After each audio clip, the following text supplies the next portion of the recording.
विद्यार्थियों, इसके बाद विद्युत द्विध्रुव की अक्ष के बाद अपन नेक्स्ट ले रहे हैं विद्युत द्विध्रुव की निरक्ष पर विद्युत क्षेत्र की तीव्रता। तो ये भी इंपॉर्टेंट है एग्जाम की दृष्टि से। तो अब अपन देखते हैं विद्युत द्विध्रुव की निरक्ष पर विद्युत क्षेत्र है वो किस प्रकार से अपने को मिलता है। तो विद्युत द्विध्रुव की निरक्ष को विषुवत रेखीय तल भी कहा जाता है कि उसके विषुवत रेखीय तल पर विद्युत क्षेत्र की तीव्रता। तो हमने मान लिया एक विद्युत द्विध्रुव है जिसकी लंबाई 2d है। द्विध्रुव के मध्य बिंदु O से R दूरी पर उसकी निरक्षीय स्थिति पर स्थित बिंदु P पर विद्युत क्षेत्र की तीव्रता ज्ञात करनी है। तो इसके लिए देखो, ये मैंने एक विद्युत द्विध्रुव मान लिया, तो नाम दे दिया AB। तो ये प्लस Q है, ये माइनस Q है। इस द्विध्रुव की जो लंबाई है यहां से लेकर यहां तक, वो लंबाई मैंने मान ली 2d है। ये द्विध्रुव का मध्य बिंदु O, मध्य बिंदु O से उसकी निरक्ष, तो निरक्ष मैंने आपको बताया था मध्य बिंदु O से ये जो लंबवत लाइन गुजरती है, इस लंबवत लाइन को हम निरक्ष कहते हैं। तो ये इस द्विध्रुव की निरक्ष, और इस द्विध्रुव की निरक्ष पर स्मॉल r दूरी, मध्य बिंदु O से r दूरी पर यहां कोई बिंदु दिया है P, इस बिंदु P पर हमें विद्युत क्षेत्र की तीव्रता ज्ञात करनी है। तो सबसे पहले बिंदु P पर विद्युत क्षेत्र कितने आवेशों के कारण होगा, तो अपने को पता है कि यहां विद्युत क्षेत्र 2 आवेशों के कारण होगा।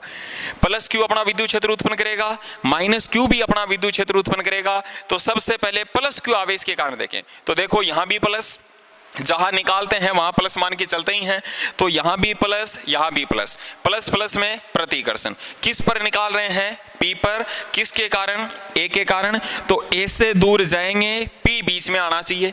तो A से दूर जाएंगे, P हमारा बीच में आना चाहिए, उसके बाद लगाएंगे तीर का निशान। तो ये हो गया A के कारण विद्युत क्षेत्र, नाम दे दिया इसको EA। फिर देखें B के कारण, तो यहां माइनस, यहां निकाल रहे हैं तो यहां प्लस, प्लस माइनस में आकर्षण किस पर निकाल रहे हैं, P पर। किसके कारण, B के कारण। तो आकर्षण में जिसके कारण निकालते हैं उसी की ओर जाते हैं।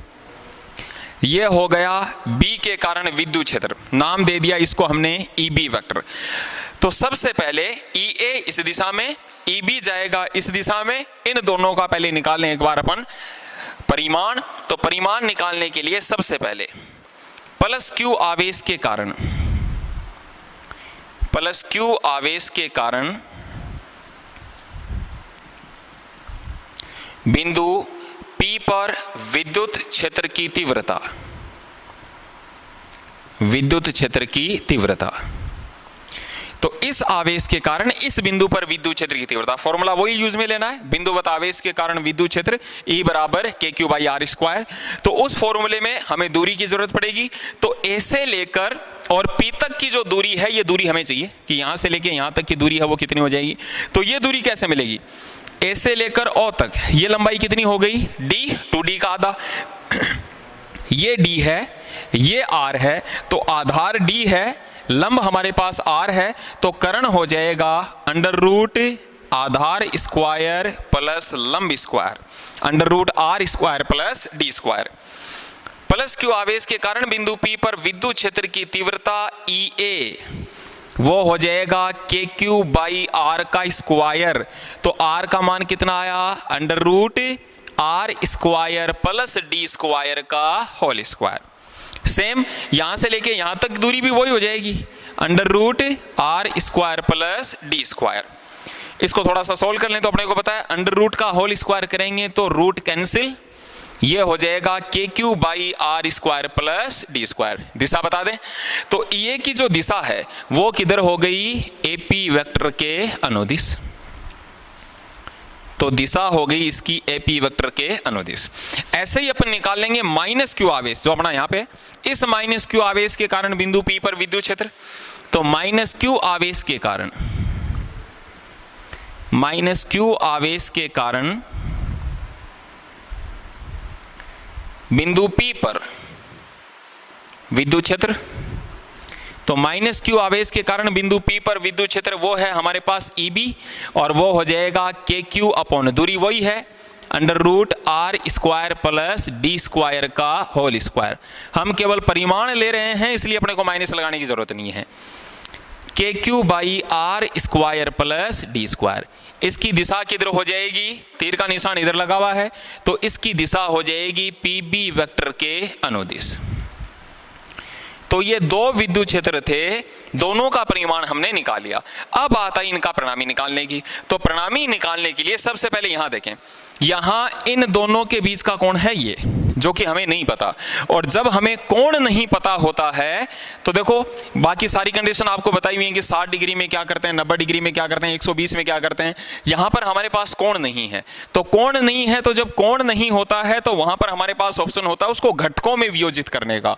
हम EA और EB को घटकों में वियोजित कर लेंगे। तो किस प्रकार से, मैंने मान लिया ये वाला कोण थीटा है, दोनों त्रिभुज बराबर हैं, ये कोण थीटा है तो ये वाला भी कितना हो जाएगा, थीटा। तो ऐसी स्थिति में इस EA और EB को हम घटकों में तोड़ेंगे तो ये तो हो जाएंगे इनके क्षैतिज घटक और ये हो जाएंगे इनके ऊर्ध्वाधर घटक। तो अगर ये कोण थीटा है तो ये वाला भी थीटा होगा, और अगर ये थीटा है तो ये वाला कोण भी थीटा होगा। तो EA इधर से जा रहा है, ये EA है, थीटा ये है, तो ये EA है, ये थीटा है, तो इस EA का क्षैतिज घटक हो जाएगा EA cos थीटा, जिसके साथ कोण होता है वो कोस होता है। EA ये है तो इसका ऊर्ध्वाधर घटक हो जाएगा EA sin थीटा। सेम ऐसे ही ये EB है, ये इधर से जा रहा है, ये कोण थीटा है, तो इस EB का क्षैतिज घटक हो जाएगा EB cos थीटा, और इस EB का ऊर्ध्वाधर घटक हो जाएगा EB sin थीटा। तो इस प्रकार से EA और EB को हम घटकों में वियोजित कर लेंगे, EA cos theta, EB cos theta, EA sin theta, EB sin theta. अब आता है परिणामी निकालने की। तो इनका परिणामी निकालने के लिए सबसे पहली चीज आपको बताया हुआ है कि जब 3 या 3 से ज्यादा हमारे पास बल होते हैं तो आसान ये होता है कि सबसे पहले उसको सोल्व कर लें जिनके बीच का कोण 180 डिग्री होता है। तो यहाँ 180, EA और EB दोनों का परिमाण समान है, तो दोनों का अगर इनके साथ साइन थीटा गुणा करवा दें तो भी परिमाण समान रहेगा। तो EA sin थीटा और EB sin थीटा दोनों परिमाण में समान है, दिशा में विपरीत हैं, तो ये दोनों एक दूसरे को तो कर देंगे कैंसिल कि EA sin थीटा और EB sin थीटा परिमाण में समान व दिशा में विपरीत होने के कारण परस्पर निरस्त हो जाते हैं। बाकी बच गए, तो ये तो दोनों कैंसिल हो गए, बाकी बच गए हमारे पास दो, कौन कौन से, EA cos theta, EB cos theta. तो ऐसी स्थिति में इन दोनों के बीच का जो कोण है वो कोण है 0 डिग्री, और आपको बताया हुआ कि अगर बीच का कोण 0 डिग्री होता है तो परिणामी निकालने के लिए दोनों को जोड़ देते हैं। ये वही स्थिति है जैसे रफली मैं आपको बताऊं, 6 न्यूटन का बल इधर लग रहा है किसी कण पर, और 6 न्यूटन का बल इधर लग रहा है, इधर लग रहा है 3 न्यूटन का और इधर लग रहा है 3 न्यूटन का। मैं आपसे कहूं कि इस कण पर परिणामी बल कितना लग रहा है, तो ये 6 ये तो परिमाण में समान है, दिशा में विपरीत है, तो ये तो कैंसिल हो ही गए। अब बच गए हमारे पास 2, 3 और 3, दोनों एक ही दिशा में, दोनों के बीच का कोण 0 डिग्री है, तो 0 डिग्री में जोड़ते हैं तो 3 और 3 को जोड़ेंगे तो 6, तो परिणामी बल है वो हो जाएगा 6 न्यूटन। तो सेम वही तरीका अपने को यहां पर करना है। तो यहां पर करने के लिए सबसे पहले अपन थ्योरी लिखेंगे कि बिंदु P पर परिणामी विद्युत क्षेत्र ज्ञात करने के लिए EA तथा EB को घटकों में वियोजित करते हैं। ऊर्ध्वाधर घटक कौन कौन से हैं हमारे पास, EA sin theta, EB sin theta, परिमाण में समान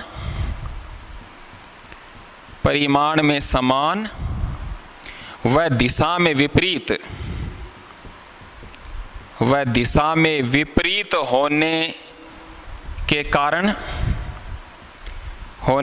कारण निरस्त हो जाते हैं वह क्षैतिज घटक कौन कौन से हो गए हमारे पास, एक तो EA cos थीटा और EB cos थीटा, एक ही दिशा में होने से परस्पर जुड़ जाते हैं। परस्पर जुड़ जाते हैं। तो इस प्रकार से इसकी अपने थ्योरी के रूप में लिख दिया। अब आता ही परिणामी की, तो अतः है बिंदु P पर, बिंदु P पर परिणामी विद्युत क्षेत्र, परिणामी विद्युत क्षेत्र कि बिंदु P पर परिणामी विद्युत क्षेत्र है वो कितना हो जाएगा। तो इन दोनों को जोड़ना ही तो है अपने को। तो बिंदु P पर परिणामी विद्युत क्षेत्र हो जाएगा EP is equals to EA cos theta और प्लस EB cos थीटा, ये परिणामी विद्युत क्षेत्र आ जाएगा। अब यहां मान रख दें EA और EB के, तो EA का मान ये रहा KQ/R² प्लस D स्क्वायर, और KQ दोनों के लिए सेम है, तो दोनों का मान रखा तो KQ/R² plus D square cos theta और plus KQ/R² plus D square cos theta. दोनों एक ही टर्म है तो दोनों जुड़ जाएंगी और दोनों जुड़कर हो जाएंगी डबल। तो इसलिए EP इज इक्वल्स टू, ये हो गया 2KQ/R² plus D square into cos theta. अब आता ही cos थीटा की, तो थीटा तो हमने माना था, तो यहां cos थीटा का मान अपने को रखना पड़ेगा।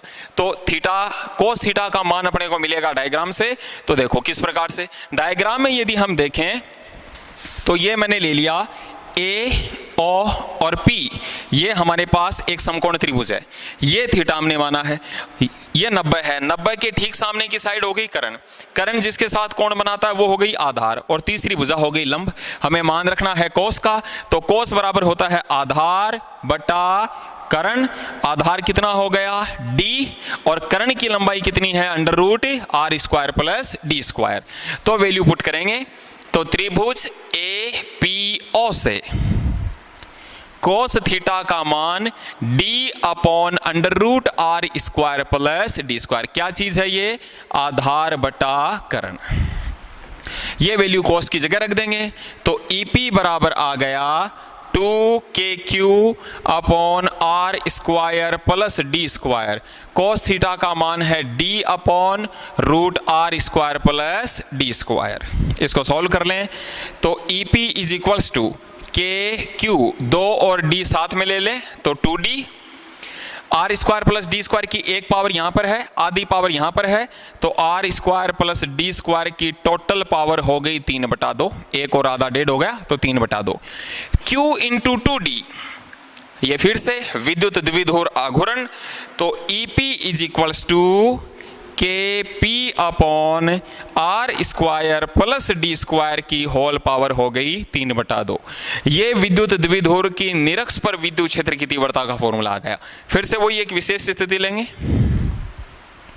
कि विशेष स्थिति, और इसकी विशेष स्थिति देखें कि मान लीजिए D का मान, या पहले 2D ले लें कि 2D का मान बहुत छोटा है R की तुलना में, तो D तो और भी छोटा हो जाएगा R से, पिछले में हमने देखा था, और D स्क्वायर और छोटा हो जाएगा R² से। तो किसको नेग्लेक्ट कर देंगे, D स्क्वायर को। तो D स्क्वायर को नगण्य करने पर, तो अगर हम D स्क्वायर को नेग्लेक्ट कर दें तो यहां से D स्क्वायर की जगह हम 0 पुट कर देंगे, तो फिर विद्युत द्विध्रुव की निरक्ष पर E निरक्ष क्या मिलेगा अपने को, KP/R² की पावर हो गई 3/2। R² की पावर 3/2 करेंगे तो 2 से 2 कैंसिल, तो क्या मिल जाएगा R की पावर 3। तो विद्युत द्विध्रुव की निरक्ष पर विद्युत क्षेत्र की तीव्रता यानी E निरक्ष, वो हमें मिल जाएगा KP/R³। इस तरीके से अपन इसको सॉल्व कर लेंगे। ये तो हो गया अदिश में, और सदिश में यदि मैं लिखूंगा तो E निरक्ष वेक्टर की निरक्ष पर विद्युत क्षेत्र की तीव्रता, और वो हो जाएगी K-P वेक्टर अपॉन R³। ये हो जाएगा सदिश में। अब प्रश्न आया कि इसमें माइनस क्यों आया, तो माइनस इसलिए आया कि यहां E वेक्टर तथा P वेक्टर परस्पर विपरीत दिशा में हैं, परस्पर विपरीत दिशा में हैं। इसलिए यहां पर आया है माइनस। परस्पर विपरीत दिशा में कैसे हैं इस चीज को अपन देखते हैं डायग्राम में। तो देखो ई वेक्टर और पी वेक्टर आपस में एक दूसरे के अपोजिट डायरेक्शन में कैसे हैं। सबसे पहले मैं देखूं ई वेक्टर की दिशा, तो देखो ई ए साइन थीटा और ई बी साइन थीटा, ये तो हो गए थे कैंसिल। अब बच गए हमारे पास दो, ई ए कॉस थीटा और ई बी कॉस थीटा, कि मान लो 3 न्यूटन का बल इधर, 3 न्यूटन का बल इधर, तो 3 और 3 6 हो गए। वो जो 6 न्यूटन है वो लगेगा इसी दिशा में तो लगेगा जिस दिशा में वो दोनों लग रहे हैं।